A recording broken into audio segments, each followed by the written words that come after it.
Hey friends, welcome to this episode. I'm excited to be back with you guys. I'm flying solo today because I am interviewing a really great guest when it comes to the on-site team's experience with the Lease-Up. But before we get there, I just want to share, I'm recently coming off of attending the Texas Apartment Association One conference. It's an awesome conference for my Texas people. Put it in your calendar for next year. It's usually in April of every year, and it's just an incredible event. I was really pleased to see that there was a lot of sessions really addressing mental health, setting boundaries, communicating when you're just not doing well or when you've reached that stress level to the max. I actually attended a class by Stephanie Graves, who's a great friend of mine. I presented with her. She, along with Mindy Price, who many of you know, did a session about communicating and having those really candid conversations with your team when you're just not doing okay, and asking like, how are you? I've noticed you feel, you seem a little bit like you're down, or like things are just seem really hard, and like there's a struggle. Like, I want to be here to talk. And I just love the ability to have open conversations when we're all in that space. And as team leaders, just being aware and observant of our team and building up that, I would say, that trust factor where if you do come and you talk to them about that, it's not coming out of left field. So that one was great. Amy Kosnikowski Delicio, who's a good friend of mine, had a great session that also communicated about that. And just really good getting to the heart of people matters, which was super, super enjoyable. I was also happy to see my friend Tracy Cherry. She presented, and I love seeing her growth. And if you ever get a chance to hear her speak, make sure that you do. She's just has so much energy, so much motivation, and she's a good friend of mine too. So I want to make sure that you guys know about her. I got to hear Tony Sousa. He talked about LinkedIn, if it's all hype, and gave some serious stats on why we want to have a consistent presence on LinkedIn if it's part of your career growth plan, and how it can be. So that was really cool. And it was fun because Lauren, who normally my business partner and best friend, is normally behind the scenes. I convinced her to go out and get to attend those sessions with me. So we had such a good time, and we connected with so many Sprout members, so many that have been with us from day one. I had many podcast listeners come up and say, oh my gosh, I have you in my ear every week. So that's always surreal and cool. So yeah, I mean, that's what we were coming off of. And I love those conferences for just staying in touch with what's happening in our industry. So if you have a chance to be a part of them, or your local associations, that's a really great way to grow your network, grow your education, and stay connected. All right, let's get to today's episode. My guest is Brandon Willis. He is with GMH Communities. And today, Brandon is a regional leasing manager, but our conversation is actually about from the perspective of the on-site team when they are in charge of a lease-up, when there's literally nothing to show many times, where sometimes you have a leasing, construction trailer that you can office out of, and sometimes you're doing it out of your house or different locations. And he really just was sharing all the different perspectives, and we go into so many great things. Few of the standout things that I want you to listen for is how important it is to hire for your lease-up and what you're looking for, why that can accelerate your lease-up, your people actually. And it's not exactly what you probably are thinking. The other thing is how to communicate the brand and why you might want to do outreach marketing, but you may not want to just go outreach marketing just anywhere. I thought that was such a good perspective that Brandon shared. He also really talked about getting team buy-in, and I kind of dug in with him a little bit and asked him, like, specifically, how do you get that team collaboration? And I loved his response. I think you're going to love that too. Brandon has an interesting career because he's somewhat new to the industry. When I say that, I've been in the industry for 20 something years, but Brandon's has really accelerated. And that's because of some of these key qualities that he's sharing. So he's sharing his perspective on 3 unique lease-ups that he's been on, and how, from now those experiences, sharing some of the hidden potential that maybe we miss, how to deal with challenges and keep yourself, your mind right. And I just love this conversation. He came recommended by my friend Alex Rippey, which many of you know. And when I said I need somebody that can, really speak on lease-ups from the on-site team's perspective, she's like, Brandon, he just showed such potential, such drive, and just boom, boom, boom, advanced in his career. And you can kind of see what he's done since he's graduated and really made this his full-time career. You can see the passion. And I think there's a lot to learn, not just about the lease-up, but also about career growth. So I love bringing you real stories from real people on the front line And I think without further ado, let's tune into my conversation with Brandon Willis of GMH Communities. Brandon, welcome. This has been a long time coming. Yes, thank you so much for having me. So when I was trying to get the different people for the specific segments, I'd reached out to my audience, and Alex Rippey, who's a good friend of both of ours, she was like, you have to talk to Brandon. So can you talk a little bit before we get into the meat of the conversation about your experience in the lease-up world? Yeah, of course. So I actually started in student housing in a lease up in a new development. As most people do, I started in the industry when I was in college. I was a junior and started as a marketing associate, is what it was called. But essentially, it was a part-time leasing agent, community assistant role. Obviously, since we were a new development, we were working in a temp office. I got a lot of exposure into really the focus on branding and marketing in a new development, which is where I kind of thrived. Fun fact, in college, I was a musical theater major, so I've always kind of had a creative performing arts background. And that's really what I thrive on and what pulled me into student housing in general. So I got to work really heavy in social media, really heavy with the marketing department in terms of brand strategy. And we actually did that whole lease up, or the majority of that lease up, without a GM. So it was really just me and my leasing manager, really, boots on the ground trying to get leases for this property. It was in a tough market. It was in Huntsville, Texas, which at the time was really oversaturated in terms of enrollment. So we had a really tough time, but we got a GM in there that really poured into me and saw my dedication, which I'm obviously grateful for. And we were able to get up to 90% for move-in day, which was a huge accomplishment for that market. So coming off of that, I then I also graduated college during COVID. So my senior year was cut short. Obviously, plans changed in terms of, musical theater, and that industry kind of shut down. So I then reached out to my previous GM, and there was an opportunity to move to Fayetteville, Arkansas, which I'm sure you're familiar with Yeah. it, and kind of run that new development as the assistant general manager. So again, I had a GM that was really, really great and really collaborative, which are environments that I work really well in. And we really got to build that property from the ground up. That was a really, really saturated market. It had a poor reputation in terms of new development with late deliveries. So we had a lot of obstacles to overcome, but we were able to do that during a pandemic and lease up. And it was really successful. And that was one of my most rewarding points in my career. I think that was really, really awesome. And then directly after that, went to Reno, Nevada to open a new property there, which again is an extremely tough market for different reasons. But yeah, I just faced obstacles there. I was the new development property manager at that point, so I grew kind of fast, but I got kind of exposure to every single role along the way. So I think that's super important when working in new development to understand the full dynamic of a team and what each role is responsible for to really be able to lead charge on a brand new property, because starting from the ground up is obviously extremely challenging. Well, that's an incredible trajectory. I mean, you literally, I don't want to say stumbled into this, but in a way, it's like you stumbled into it, found a passion, and now are able to really see this perspective, which I think is so cool because one of the questions I was going to ask you is at what phase of this kind of baton passing? So we've talked already with ones that are on the initial branding with developers. Then we've talked with a marketing team that is kind of carrying that piece out as far as like now the developer has their branding assets and they need a few more things from the marketing team to execute. And so it sounds like you've gotten that baton passed at quite a few different stages in the lease up game. Yeah, 100%. And obviously, I've worked with two different companies in the new development process, and I think every company does things a little bit differently. I'm very privileged at GMH Communities, where I'm at now, to have a lot of, I don't want to say exposure or my opinions valued, but it somewhat is, in the sense that I got a lot of exposure in Reno on making decisions with marketing directly and choosing, our temp office decor, our furniture package, our branding. All of that stuff was collaborative, which again, in a new development is super important, because in my brain, you send the GM out to a market to really do the research and figure out what that market is missing, what it needs, what it's lacking.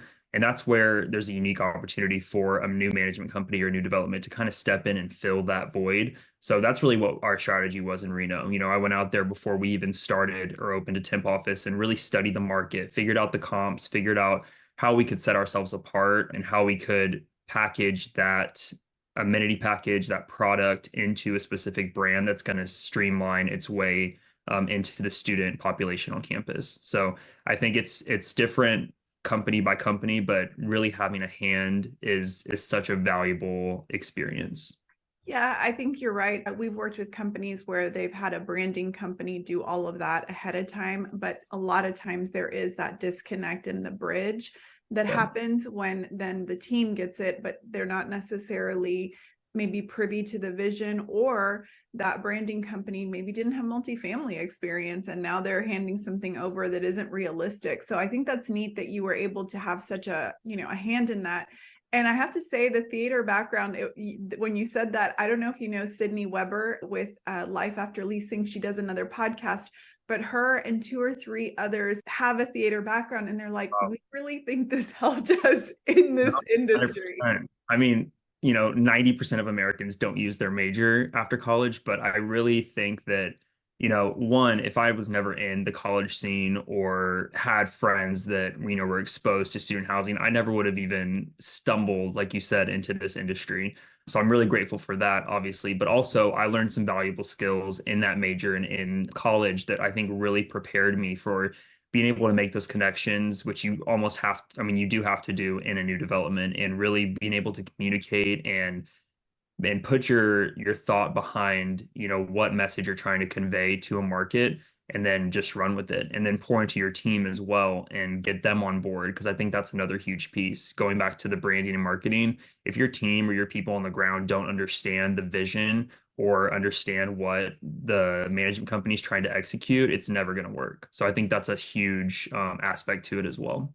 So let's talk about like the nuts and bolts of that in practical terms. How do you do that? So maybe I'm looking at you. You mentioned to me before that you love digital marketing. Like this is a passion of yours. And obviously with the creative theater background, there's a lot that's coming together, but not everyone is that way. So how do you actually effectively communicate that vision to a team? I think being really transparent to start is super important, and really bringing on people that you foresee are going to be with you through the whole lease up. Obviously, that's not always the case and that's not always predictable, but I think best case scenario, it's having a core 3 to 4 really dug in college students that are your core team. And then building on top of that through the lease up is important as well, because I think you want to keep it fresh and keep people motivated and prevent any kind of burnout or anything like that. But having that core team is super important. So I think some strategies we took in Reno specifically were, regular staff meetings, making sure that they were aware of any new campaign we were running, making sure that they understood the message behind that campaign. And going back to the digital aspect, I think sharing that information with them, we would write out our marketing plans 30 days in advance and have very detailed campaign overviews of what the strategy was, who our target audience was, who,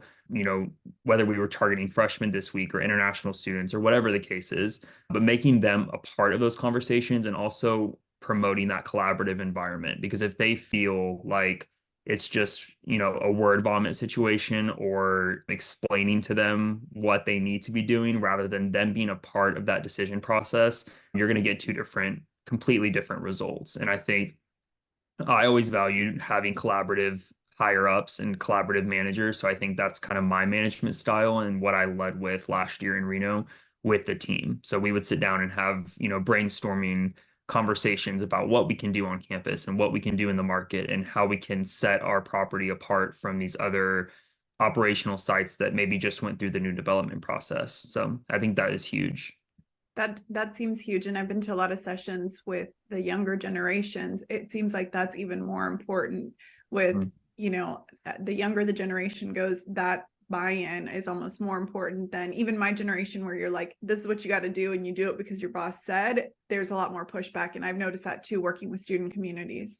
Exactly. There's two different sides of the spectrum. And I think I kind of came into the industry when it was that mindset. Like our regional, I remember, would DM us on Instagram and say, fix this or change this. And immediately I was running to do it because, that was your regional and you had to do it. But I think now, because of the generation shift and so much exposure on social media, the rise of TikTok and all these different things, you really do need to have that buy-in to have a successful outcome, which is just so I can't stress how important that is and how much your team will value it at the end of the day. Because now, looking at our Reno site specifically, two CAs that I had, which were community assistants through the Lease-Up, are now our leasing manager and assistant general manager. So they've grown in the industry. It's been great to see their trajectory, but that really only came because of their buy-in and dedication through the Lease-Up process. Really an example of leaders rising up and creating new leaders, because it sounds like you had some leaders that did that for you, saw potential, gave you that opportunity, and then you really kind of fed that into them as well. We'll be right back to our episode, but if you guys are looking for a partner in your Lease-Up brand development, I want you to go to brandwithsprout.com. There you can find out all about our marketing and branding services. We've helped some of the biggest lease-ups in the country with their branding, and we'd love to be a partner with you if we're the right fit. So check out brandwithsprout.com. Now back to my conversation with Brandon. So question for you on kind of very specific, somebody that maybe isn't so great at that collaboration. They're sitting down for their team meeting. They're in that brainstorming session. How do you open up that conversation to get feedback? Like, what do you say?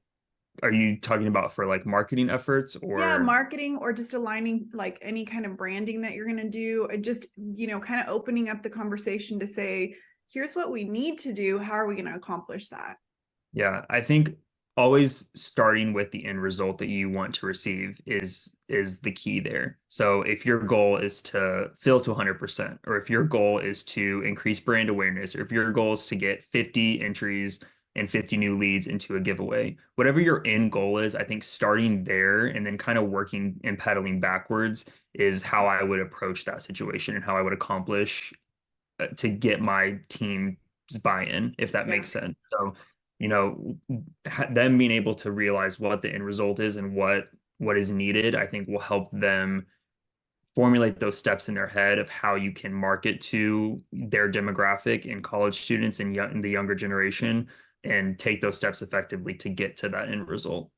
I love the clarity there, because then it's like the goal doesn't change, but potentially the strategies to get there can change. So how important is flexibility in a lease-up, especially during that marketing phase? Oh, 100%. And I was just talking to another one of my colleagues because she has a new development in a different market that's conventional, but being flexible is so important. You have to be able to shift in a second's notice. And by that I mean, obviously owners and investors are more dug into a new development because you're leasing from scratch. You have zero renewals, you have zero brand awareness, you have zero lead pool when you start. It's all from scratch, which is why things like a lease launch event and launching, and making it exclusive and a VIP experience is so important, but that's a different conversation.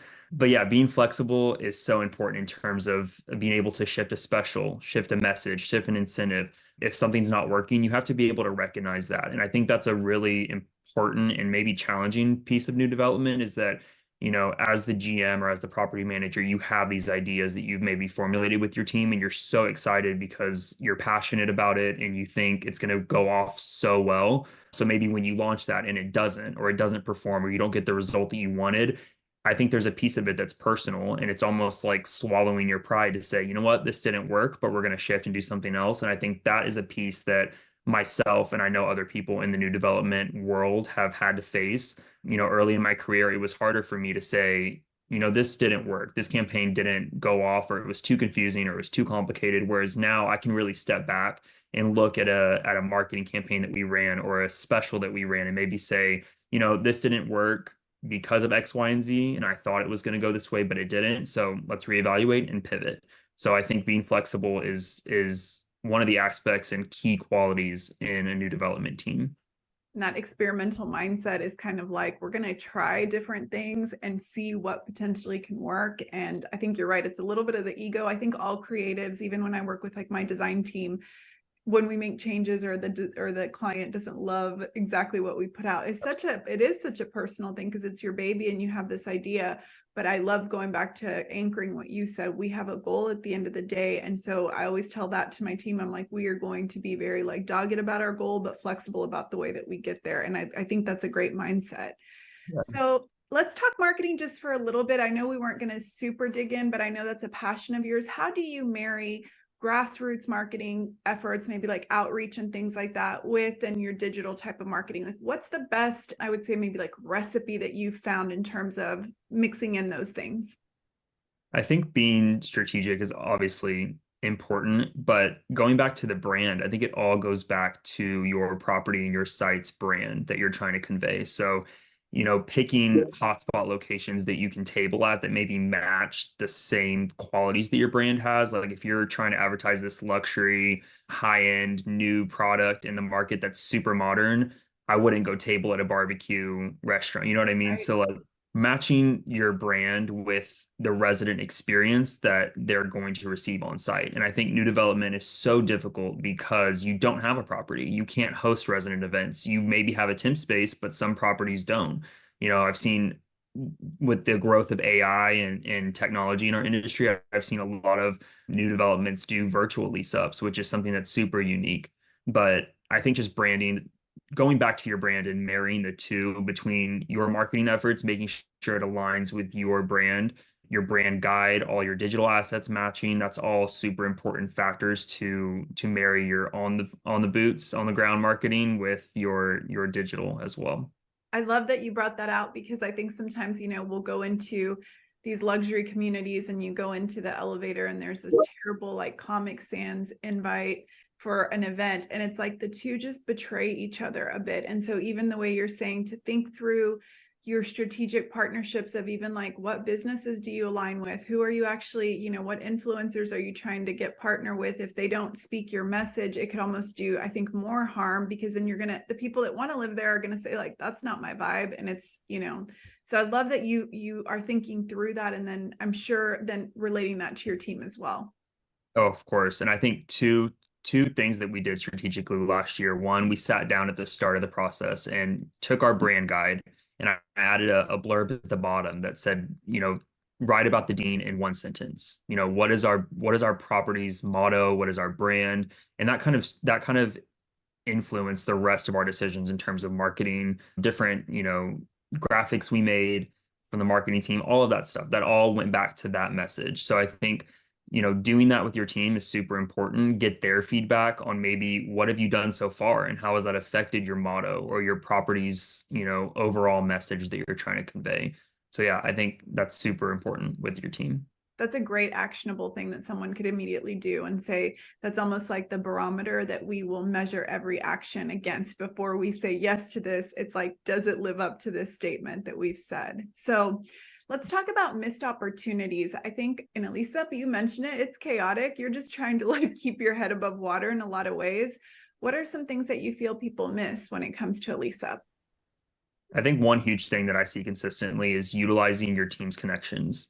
Something that I experienced in Fayetteville that I definitely combated in Reno was utilizing connections that have already been made prior to your existence. And by that, I mean, before our property was even in the market, there were connections made and relationships built by your team and maybe by partners that you're going to have in the future at student hotspots. So utilizing those partnerships and those connections is huge. I think in Reno specifically, it's a very close-knit school. Everyone knows everyone. It's a very small enrollment for a big saturated market. So having team members that are plugged in on campus in different organizations, whether it's sororities, fraternities, clubs, international programs, whatever the case is, utilizing those connections to maybe get in for an organization speak, cater dinner and talk to those students to get them to come tour your property or utilize their social platforms to share all of your digital content on there because they're already plugged in and connected in the market. And I think a new team can do so much work prior to launch to get plugged in and get acquainted with the market, but you're never going to outweigh those connections that have been built for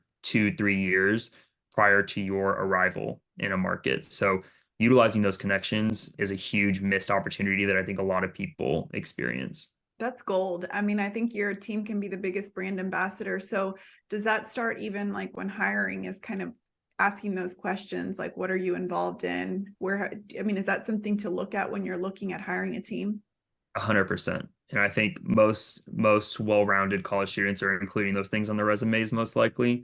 But yeah, I always, when we were recruiting for the property, we were going to chapter meetings and talking to, booths on campus of organization and clubs. And that's kind of where we started our marketing, honestly. First effort was to, hey, this is our property. We're opening next year, learn some more about the dean. And part two was, hey, do you have any students that are interested in a part-time job? So I think utilizing those connections that you built early on to build your team, it'll just seamlessly play into each other.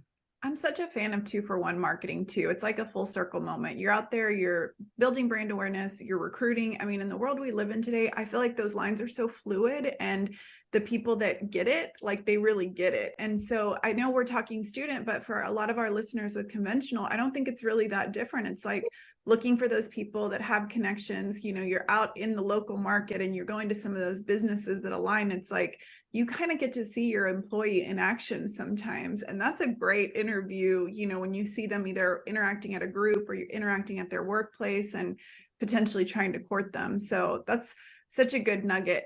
So how do you keep your mindset right, Brandon, when, like, you talked about the different ones that you've been at, and it sounds like they were all three somewhat challenging. So how do you keep your mind, the right mindset when you are facing those challenges and it feels like you're up against kind of the wall?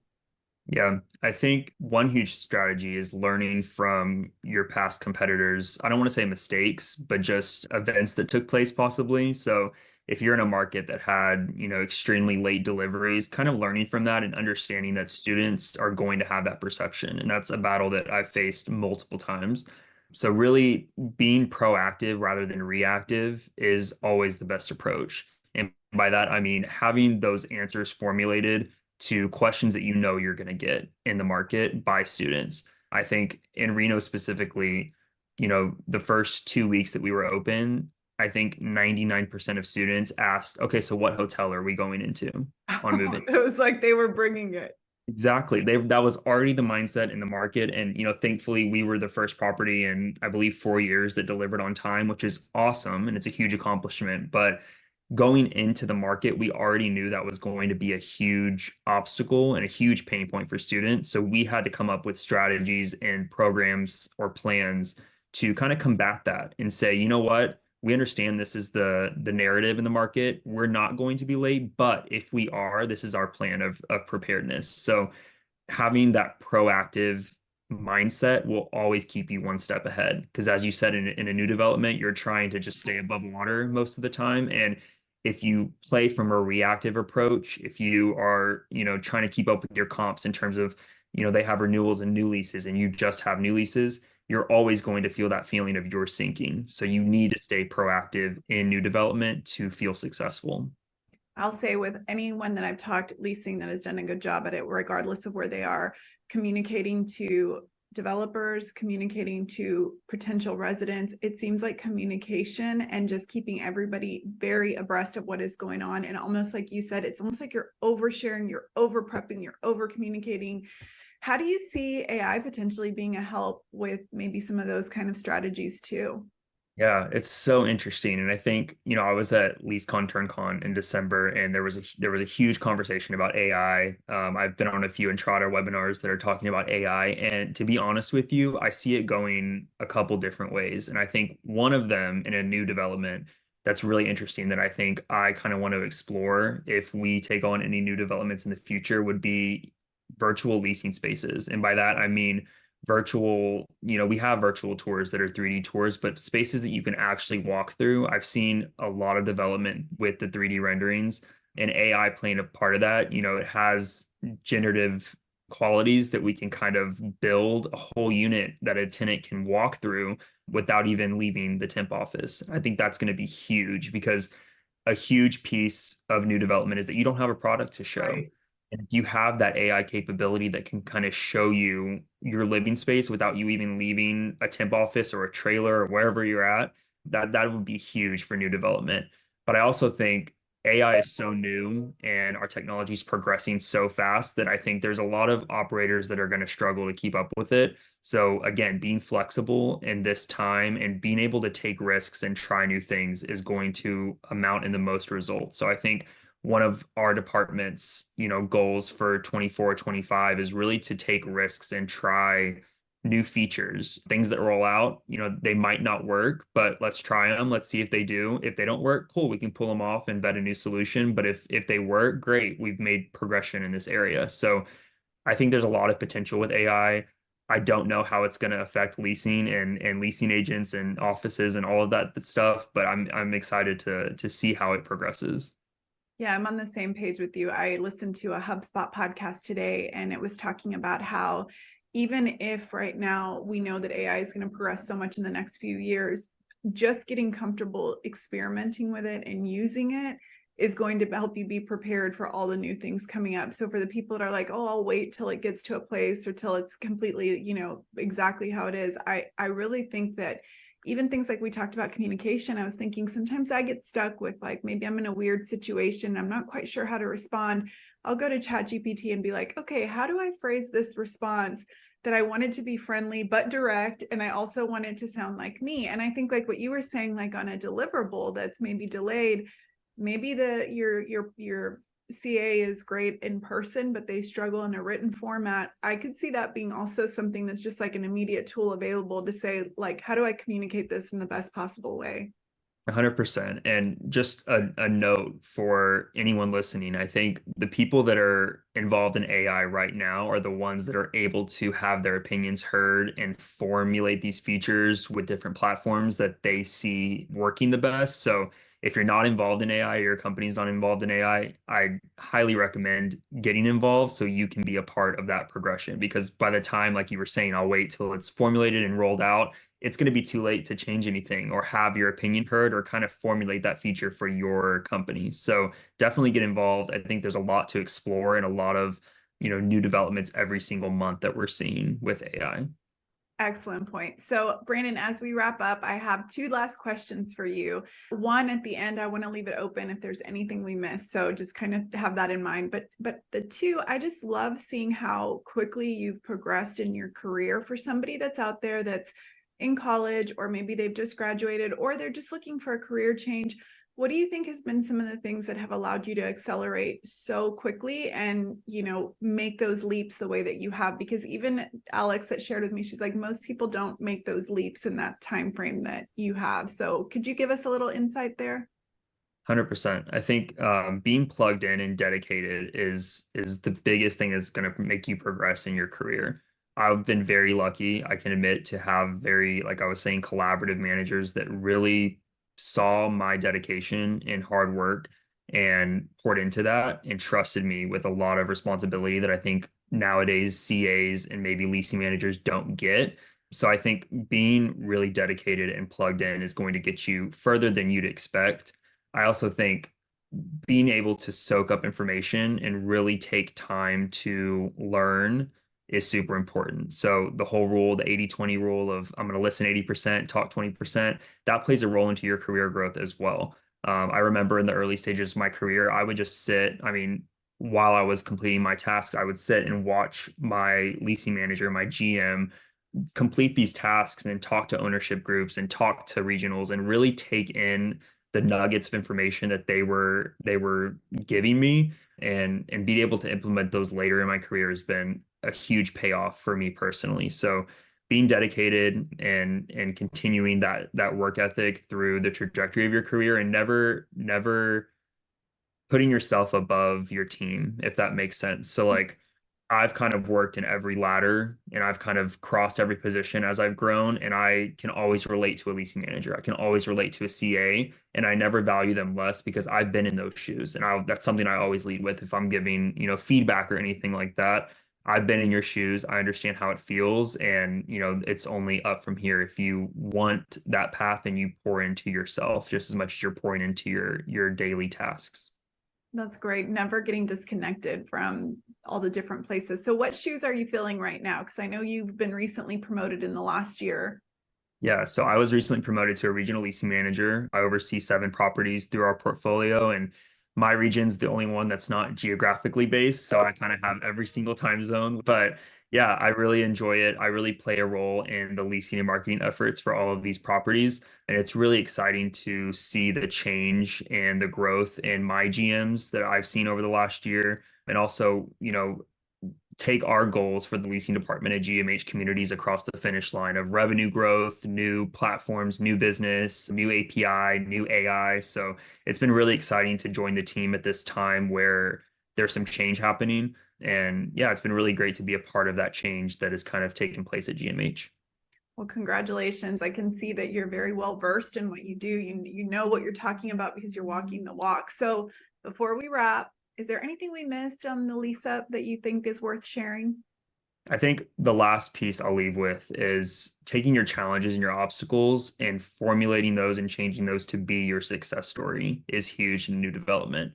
That goes back to pre-planning and being proactive rather than reactive, but really taking any challenge you have, don't let it defeat you and figure out with your team how to make it a success story.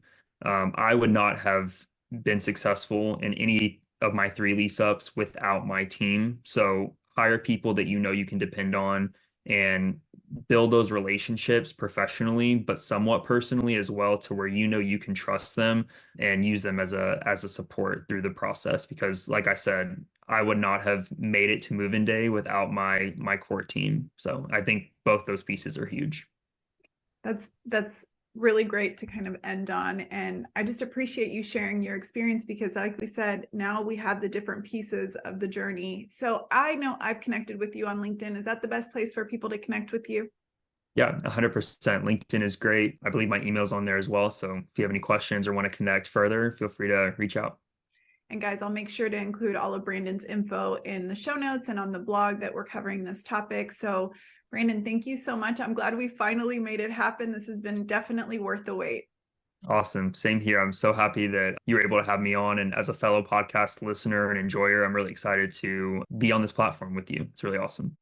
Please connect with Brandon. I think this was so insightful. I hope you enjoyed it as much as I do. We have one more session in our Lease-Up series next week. We're talking with Janet Rosseth of Cadence Marketing, and she is offering the perspective of what do we do when the lease-up stalls. So we're seeing more and more of that in the market. I want to make sure you guys tune in, subscribe if you aren't already. We'd love to have you as a regular listener on the show. And as always, guys, thanks for tuning in and spending this time with me. I'll see you next week. All right, guys, that's a wrap on today's multifamily mix. Keep shaking things up at your community, your career, and most importantly, your life. Until we mix and mingle again, see you next week, friend.